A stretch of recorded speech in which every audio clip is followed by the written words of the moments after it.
नमस्कार दोस्तों, एक बार फिर से आप सभी का स्वागत है आपके अपने यूट्यूब चैनल पर। आज की इस वीडियो में हम यूपी ट्रिपल एससी पेट एग्जाम का प्रैक्टिस सेट करेंगे। तो चलिए शुरू करते हैं। आज के क्लास का पहला प्रश्न है, वेरिएबल एटीएम कार्ड और ऑफलाइन यूपीआई किस कंपनी द्वारा लॉन्च किया गया है? Option A RuPay, option B Mastercard, option C Visa, option D S money. तो प्रश्न संख्या 1 का जो सही जवाब हो जाएगा आपका ऑप्शन डी हो जाएगा S money. Variable ATM cards और offline UPI S money company द्वारा लॉन्च किया गया है। प्रश्न संख्या 2, निम्नलिखित में से कौन से भारत के 2 पड़ोसी द्वीप देश हैं? Option A Seychelles Australia, option B Maldives Myanmar, option C Sri Lanka Maldives, option D Lakshadweep Sri Lanka. तो प्रश्न संख्या 2 का जो आपका सही जवाब हो जाएगा वो आपका ऑप्शन सी हो जाएगा, श्रीलंका और मालदीव। श्रीलंका और मालदीव भारत के 2 पड़ोसी द्वीप देश हैं।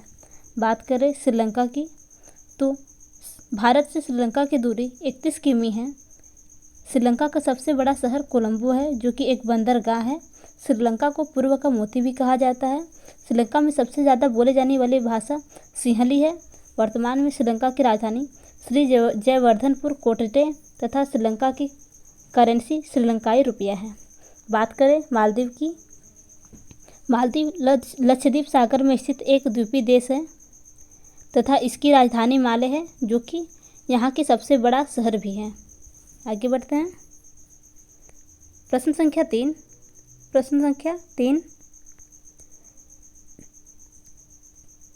निम्नलिखित में से कौन सी ओमान की राजधानी है? आपको बताना है इनमें से कौन सी ओमान की राजधानी है। Option A Manama, option B Male, option C Moscow, option D Muscat. तो प्रश्न संख्या 3 का जो सही जवाब हो जाएगा वो आपका ऑप्शन डी हो जाएगा, मस्कट। ओमान की राजधानी मस्कट है। प्रश्न संख्या 4, निम्नलिखित में से किस कंपनी ने उद्योग प्रथम वैश्विक स्वास्थ्य देखभाल योजना शुरू की? Option A ICCI Lombard, option B SBI life insurance, option C HDFC Ergo, option D Bajaj Allianz general insurance. तो आपको बताना है प्रश्न संख्या 4 का सही जवाब क्या हो जाएगा। तो प्रश्न संख्या 4 का जो सही जवाब हो जाएगा आपका ऑप्शन डी हो जाएगा, Bajaj Allianz general insurance. Bajaj Allianz general insurance company ने वैश्विक स्वास्थ्य देखभाल योजना शुरू की है।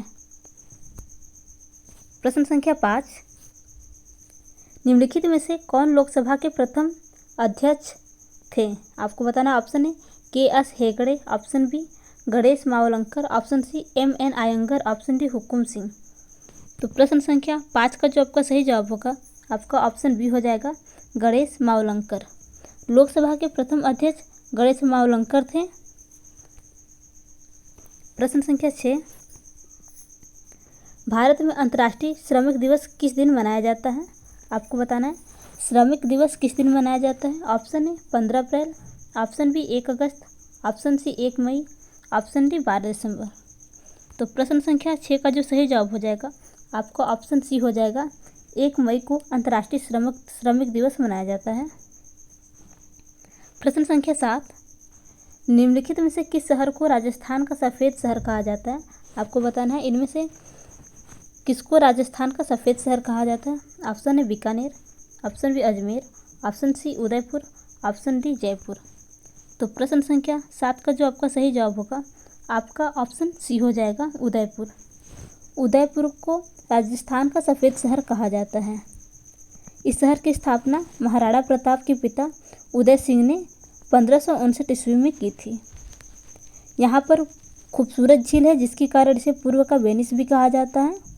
यहाँ पर संगमरमर से निर्मित कई अप्रतिम संरचनाएं हैं, जिसके कारण इसे सफ़ेद शहर भी कहा जाता है।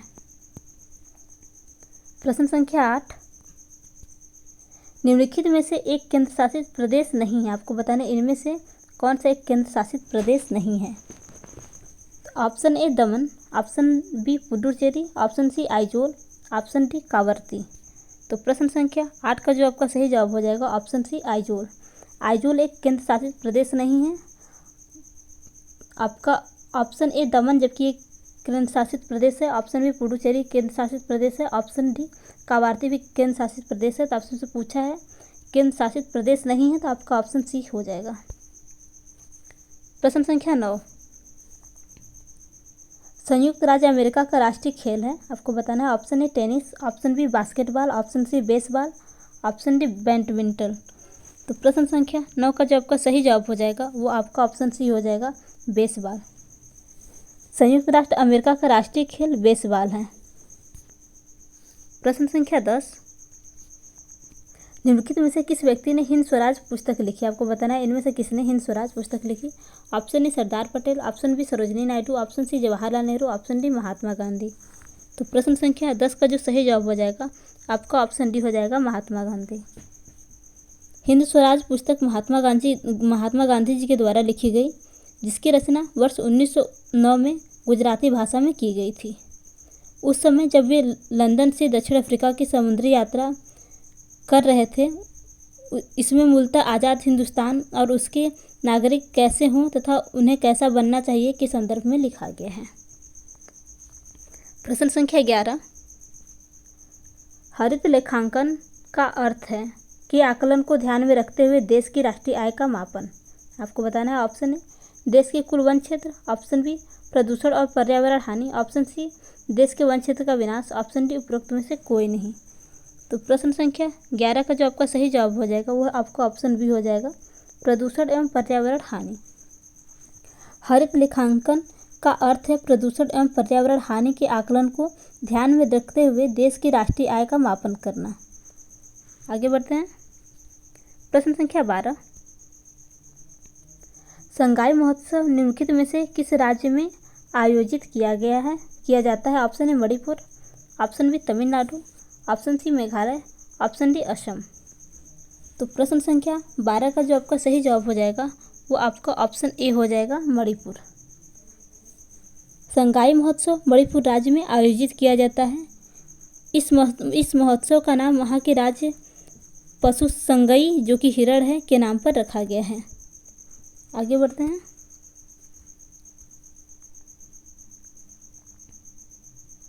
अगला प्रश्न है, जैन धर्म का सबसे महत्वपूर्ण मौलिक सिद्धांत है। ऑप्शन ए कर्म, ऑप्शन बी अहिंसा, ऑप्शन सी वैराग्य, ऑप्शन डी निष्ठा। तो प्रश्न संख्या 43 का जो आपका सही जवाब हो जाएगा वह है आपका ऑप्शन बी, अहिंसा।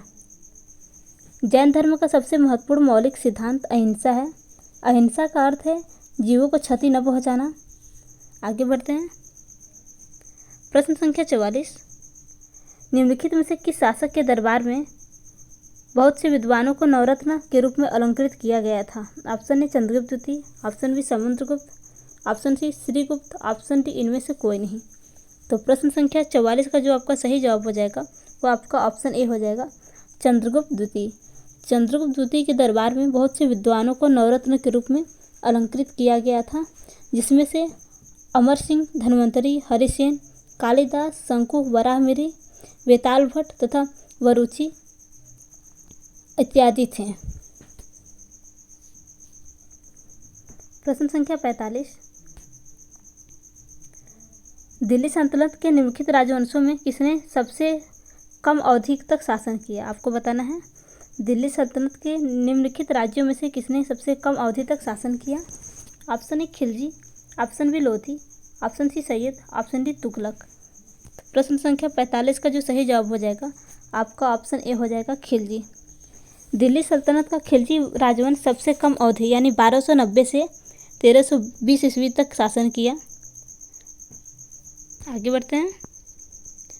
प्रश्न संख्या 46, डलहौजी ने भारत में ब्रिटिश राज्य के लिए अवध को कब्जे में लिया। आपको बताना ऑप्शन ए सहायक गठबंधन की नीति के माध्यम से, ऑप्शन बी युद्ध छोड़कर, ऑप्शन सी राज्य में अव्यवस्था के माध्यम से, ऑप्शन डी हड़प नीति के माध्यम से। तो प्रश्न संख्या 46 का जो आपका सही जवाब हो जाएगा वो जवाब आपका ऑप्शन सी हो जाएगा, राज्य की अव्यवस्था के माध्यम से। डलहौजी ने हड़प नीति के माध्यम से 1856 ईस्वी में अवध को अपने कब्जे में ले लिया था। हड़प नीति का शाब्दिक अर्थ है पैतृक वारिस, यानी संतान न होने की स्थिति में ब्रिटिश ईस्ट इंडिया कंपनी द्वारा अपने अधीनस्थ क्षेत्रों को ब्रिटिश साम्राज्य में मिला लेना। प्रश्न संख्या 47, हड़प्पा के एक बंदरगाह का नाम लिखिए। हड़प्पा के एक बंदरगाह का नाम लिखिए। Option A Lothal, option B Nagapattinam, option C Mahasthangarh, option D सिकंदरिया। तो प्रश्न संख्या 47 का जो सही जवाब हो जाएगा वो आपका ऑप्शन ए हो जाएगा लोथल। लोथल हड़प्पा सभ्यता का एक प्रमुख बंदरगाह है। प्रश्न संख्या 48, बंगाल में किस आंदोलन के दौरान तिरंगा झंडा लाल, हरा और पीला डिजाइन किया गया था? आपको बताना है। ऑप्शन ए खिलाफत आंदोलन के दौरान, ऑप्शन बी सविनय अवज्ञा के दौरान, ऑप्शन सी स्वदेशी आंदोलन के दौरान, ऑप्शन डी दांडी मार्च के दौरान। तो प्रश्न संख्या 48 का जो सही जवाब हो जाएगा वो आपका ऑप्शन सी हो जाएगा स्वदेशी आंदोलन। बंगाल में स्वदेशी आंदोलन के दौरान तिरंगा झंडा लाल, हरा और पीला डिजाइन किया गया था। स्वदेशी आंदोलन की शुरुआत की घोषणा कलकत्ता के टाउन हॉल से अगस्त 1905 में की गई थी। इस आंदोलन की घोषणा बंगाल विभाजन के विरोध में की गई थी। प्रश्न संख्या 49, खलीफा की अस्थायी शक्तियों की रक्षा के लिए मार्च में बॉम्बे के एक खिलाफत समिति का गठन किया गया था। आपको बताना है। खलीफा की अस्थायी शक्तियों की रक्षा के लिए मार्च में बॉम्बे में एक खिलाफत समिति का गठन किया गया था। तो बताना है आपको कि कब किया गया था। ऑप्शन ए 1919 में, ऑप्शन बी 1931 में, ऑप्शन सी 1909 में, ऑप्शन डी 1930 में। तो प्रश्न संख्या 49 को जो आपका सही जवाब हो जाएगा वो जवाब आपका ऑप्शन ए हो जाएगा 1919 में। खिलाफ की अस्थायी शक्तियों की रक्षा के लिए मार्च 1919 में बॉम्बे में खिलाफत समिति का गठन किया गया था। इस समिति के द्वारा खिलाफत आंदोलन चलाया गया जिसकी शुरुआत लखनऊ से हुई। इस आंदोलन के प्रमुख नेता मोहम्मद अली, शौकत अली, मौलाना आज़ाद, हकीम अजमल खान और हसरत मोहानी थे। प्रश्न संख्या 50, भारत सरकार अधिनियम 1935 के अनुसार मुख्य न्यायाधीश के साथ कितने न्यायाधीशों की नियुक्ति की गई थी? Option A 7, option B 5, option C 6, option D इनमें से कोई नहीं। तो प्रश्न संख्या 50 का जो सही जवाब हो जाएगा वो आपका ऑप्शन सी हो जाएगा 6। भारत सरकार अधिनियम 1935 के अनुसार मुख्य न्यायाधीश के साथ 6 न्यायाधीशों की नियुक्ति की गई। प्रश्न संख्या 51, निम्नलिखित में से किनके द्वारा 1857 की क्रांति की शुरुआत की गई थी? ऑप्शन ए सिपाहियों द्वारा, ऑप्शन बी बागान श्रमिकों द्वारा, ऑप्शन सी किसानों द्वारा, ऑप्शन डी जमींदारों द्वारा। तो प्रश्न संख्या 51 का जो सही जवाब हो जाएगा आपका ऑप्शन ए हो जाएगा सिपाहियों द्वारा। 1857 की क्रांति की शुरुआत सिपाहियों द्वारा 10 मई 1857 को मेरठ से हुई, जिसके नायक मंगल पांडे थे। इस क्रांति के अन्य प्रमुख नेता बाबू कुंवर सिंह, नाना साहब, लक्ष्मीबाई इत्यादि थे। इस विद्रोह को होने का तात्कालिक कारण चर्बी वाला कारतूस बना। प्रश्न संख्या 52, अरावली पर्वत श्रेणी में सबसे ऊंचा शिखर कौन सा है? Option A Doda Betta, option B Pachmarhi, option C Guru Shikhar, option D Anamudi. तो प्रश्न संख्या 52 का जो सही जवाब हो जाएगा वो आपका ऑप्शन सी हो जाएगा गुरु शिखर। अरावली पर्वत श्रेणी में सबसे ऊंचा शिखर गुरु शिखर है। गुरु शिखर की ऊंचाई 1722 मीटर है। यह राजस्थान की अरबुदा पहाड़ी में स्थित है। प्रश्न संख्या 53, ग्रीष्मकाल में उत्तरी मैदानों में बहने वाली पवन कहलाती है। ग्रीष्मकाल में उत्तरी मैदानों में बहने वाली पवन कहलाती है। आपको बताना है क्या कहलाती है। ऑप्शन ए काल बैसाखी, ऑप्शन बी मैंगो सावर, ऑप्शन सी लू, ऑप्शन डी व्यापारिक पवने। तो प्रश्न संख्या 53 का जो सही जवाब हो जाएगा आपका ऑप्शन सी हो जाएगा लू। ग्रीष्मकाल में उत्तरी मैदानों में बहने वाली पवन लू कहलाती है। प्रश्न संख्या 54, भारत का मानक यामोत्तर रेखा है। आपको बताना है 82 डिग्री 30 मिनट पूर्व देशांतर, ऑप्शन बी 83 डिग्री 30 मिनट पूर्व देशांतर, ऑप्शन सी 82 डिग्री पूर्व देशांतर, ऑप्शन डी 82 डिग्री 50 मिनट पूर्व देशांतर। तो प्रश्न संख्या 54 का जो सही जवाब हो जाएगा आपका ऑप्शन ए हो जाएगा 82 डिग्री 30 मिनट पूर्व देशांतर। भारत की मानक यामोत्तर रेखा 82 डिग्री 30 मिनट पूर्व देशांतर है। यह उत्तर प्रदेश राज्य के मिर्जापुर यानी इलाहाबाद के पास से होकर गुजरती है। प्रश्न संख्या 55, निम्नलिखित में से कौन सी घटना की प्रतिक्रिया में भारत छोड़ो आंदोलन चलाया गया था? Option A cabinet mission plan, option B Wavell plan, option C Simon commission report, option D Cripps mission की विफलता। तो प्रश्न संख्या 55 का जो सही जवाब हो जाएगा वो आपका ऑप्शन डी हो जाएगा, क्रिप्स मिशन की विफलता। क्रिप्स मिशन की विफलता की प्रतिक्रिया में भारत छोड़ो आंदोलन चलाया गया था। भारत छोड़ो आंदोलन की शुरुआत 8 अगस्त 1942 यानी द्वितीय विश्व युद्ध के दौरान हुई थी। इसी आंदोलन में गांधी जी ने करो या मरो का नारा दिया था। क्रिप्स मिशन की बात करें तो क्रिप्स मिशन 22 मार्च 1942 को सर स्टैनफोर्ड क्रिप्स की अध्यक्षता में भारत आया था। प्रश्न संख्या 56, कौन सा सबसे ऊंचा भारतीय शिखर है? Option A Kanchenjunga, option B Kamet, option C K10, option D Nanda Devi. तो प्रश्न संख्या 56 का जो आपका सही जवाब हो जाएगा ऑप्शन ए कंचनजंगा। कंचनजंगा सबसे ऊंचा भारतीय शिखर है जिसकी ऊंचाई 8,586 मीटर है। यह सिक्किम राज्य में अवस्थित है। यह विश्व का दूसरा सबसे ऊंचा पर्वत शिखर है। प्रश्न संख्या 57, नई आर्थिक नीति को समांतर विकास के मॉडल के रूप में भी जाना जाता है। आपको बताना है नई आर्थिक नीति को समांतर विकास के किस मॉडल के रूप में जाना जाता है? Option A CNG, option B LNG, option C LPG, option D PNG।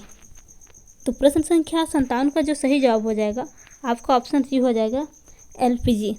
नई आर्थिक नीति को समांतर विकास के LPG मॉडल के रूप में जाना जाता है। आगे बढ़ते हैं। प्रश्न संख्या 58, कोई भी कंपनी एक सरकारी कंपनी है यदि उसमें कम से कम प्रदत्त पूंजी सरकार के अधिकार में होती है। आपको बताना है कितनी होती है? Option A 51%, option B 50%, option C 25%, option D 49%। तो प्रश्न संख्या 58 का जो सही जवाब हो जाएगा आपका ऑप्शन ए हो जाएगा 51%। एक सरकारी कंपनी वह होती है जिसमें कम से कम 51% प्रदत्त पूंजी सरकार के अधिकार में होती है। आगे बढ़ते हैं। प्रश्न संख्या 59, उत्तर प्रदेश के निम्नलिखित किस जिले में नैमिषारण्य तीर्थ स्थान अवस्थित है? Option A Ayodhya, option B Moradabad, option C Sitapur, option D Ballia. तो प्रश्न संख्या 59 का जो सही जवाब हो जाएगा आपका ऑप्शन सी हो जाएगा सीतापुर। उत्तर प्रदेश के सीतापुर जिले में गोमती नदी के बाएं तट पर नैमिषारण्य तीर्थ स्थल अवस्थित है। यह हिंदुओं का एक प्रसिद्ध तीर्थ स्थल है। प्रश्न संख्या 60, कृषि तथा ग्रामीण क्षेत्रों को वित्त पोषित करने वाली एक केंद्रीय या शीर्ष संस्था है। आपको बताना है कौन सी है? Option A SIDBI, option B IFCI, option C NABARD, option D EXIM bank. तो प्रश्न संख्या 60 का जो सही जवाब हो जाएगा आपका ऑप्शन सी हो जाएगा नाबार्ड। नाबार्ड कृषि तथा ग्रामीण क्षेत्रों को वित्त प्रदान करने वाली एक केंद्रीय या शीर्ष संस्था है। इसका गठन सांविधानिक निकाय के रूप में 1982 में किया गया था। इसका मुख्यालय देश की आर्थिक राजधानी मुंबई में स्थित है। प्रश्न संख्या 61, 1991 के आर्थिक सुधारों के द्वारा निम्न में से किस समस्या की ओर ध्यान दिया गया था? ऑप्शन ए भारतीय रुपये का मूल्यह्रास, ऑप्शन बी विदेशी मुद्रा में भंडार संकट, ऑप्शन सी आर्थिक नीति की असफलता, ऑप्शन डी इनमें से कोई नहीं। तो प्रश्न संख्या 61 का जो सही जवाब हो जाएगा आपका ऑप्शन बी हो जाएगा विदेशी मुद्रा भंडार में संकट। चलिए बात करें विदेशी मुद्रा भंडार में संकट की समस्या को ध्यान रखते हुए वर्ष 1991 में आर्थिक सुधार किए गए। प्रश्न संख्या 62, हॉलमार्क लोगों का उपयोग निम्न में से किसके लिए होता है? ऑप्शन ए कृषि उत्पाद, ऑप्शन बी इलेक्ट्रॉनिक वस्तुएं, ऑप्शन सी विद्युत वस्तुएं, ऑप्शन डी जेवर।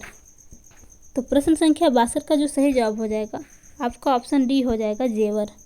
हॉलमार्क लोगों का उपयोग जेवर के लिए होता है। यह धातु विशेषकर सोने एवं चांदी की शुद्धता को प्रमाणित करता है। प्रश्न संख्या 63,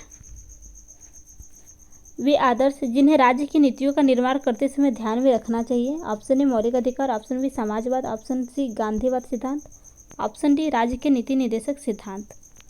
प्रश्न संख्या 63 का जो सही जवाब हो जाएगा आपका ऑप्शन डी हो जाएगा, राज्य के नीति निर्देशक सिद्धांत। राज्य के नीति निर्देशक सिद्धांत वे आदर्श हैं जिन्हें राज्य की नीतियों का निर्माण करते समय राज्य सरकार के द्वारा ध्यान में रखा जाता है। इसकी व्याख्या भारतीय संविधान के भाग 4 के अंतर्गत अनुच्छेद 36 से 51 तक में की गई थी। इसे आयरलैंड के संविधान से लिया गया है। प्रश्न संख्या 64, निम्न में से किसमें मौलिक कर्तव्यों को उल्लेख किया गया है। ऑप्शन ए भाग 4 और 1 में, ऑप्शन बी अनुसूची भाग 4 और ए में, ऑप्शन सी भाग 3 में, ऑप्शन डी भाग 4 में।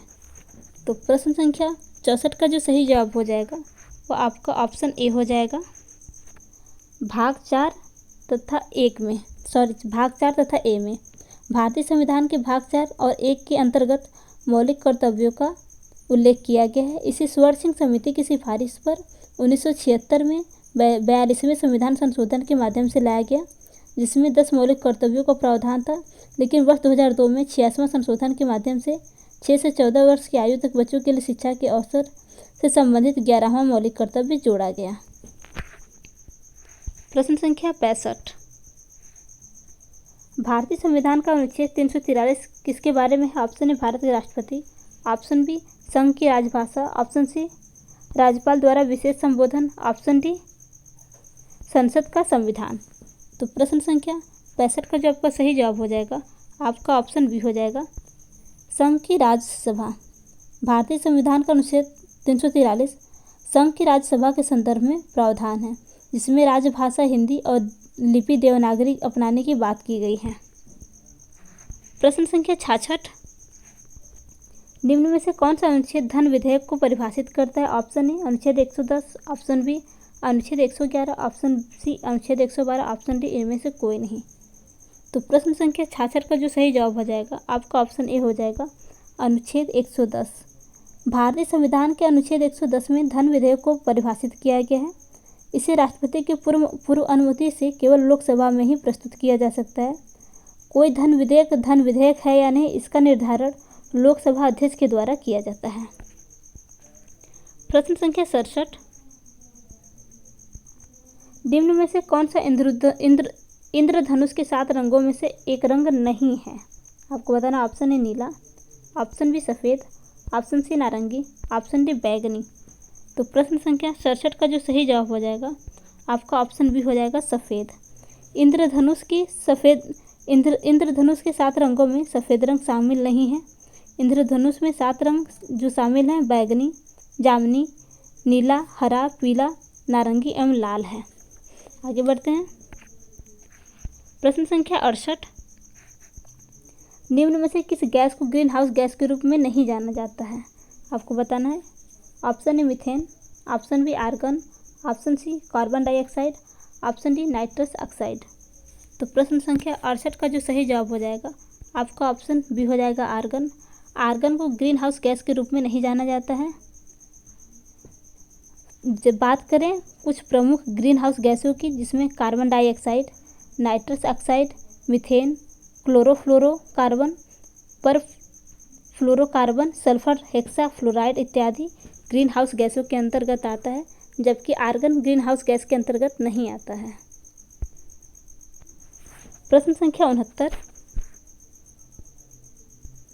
वाशिंग सोडा का प्रचलित नाम है। आपको बताना है, calcium carbonate, option B potassium carbonate, option C sodium carbonate, option D magnesium carbonate.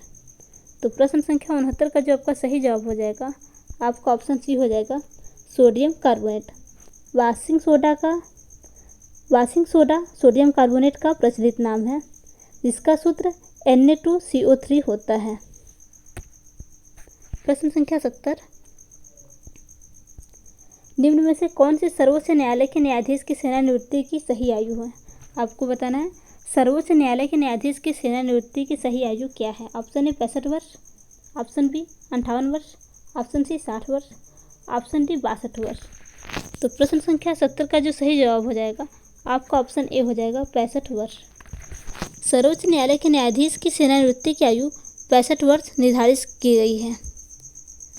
प्रश्न संख्या 71, पौधे अपने पोषक तत्व मुख्यतः कहाँ से प्राप्त करते हैं? ऑप्शन ए क्लोरोफिल से, ऑप्शन बी मिट्टी से, ऑप्शन सी प्रकाश से, ऑप्शन डी इनमें से कोई नहीं। तो प्रश्न संख्या 71 का जो आपका सही जवाब हो जाएगा आपका ऑप्शन बी हो जाएगा मिट्टी से। पौधे अपने पोषक तत्व मुख्यतः मिट्टी से प्राप्त करते हैं। तो दोस्तों, अगर आपको आज की वीडियो अच्छी लगी हो तो वीडियो को लाइक तथा चैनल को सब्सक्राइब करना न भूलिएगा। धन्यवाद।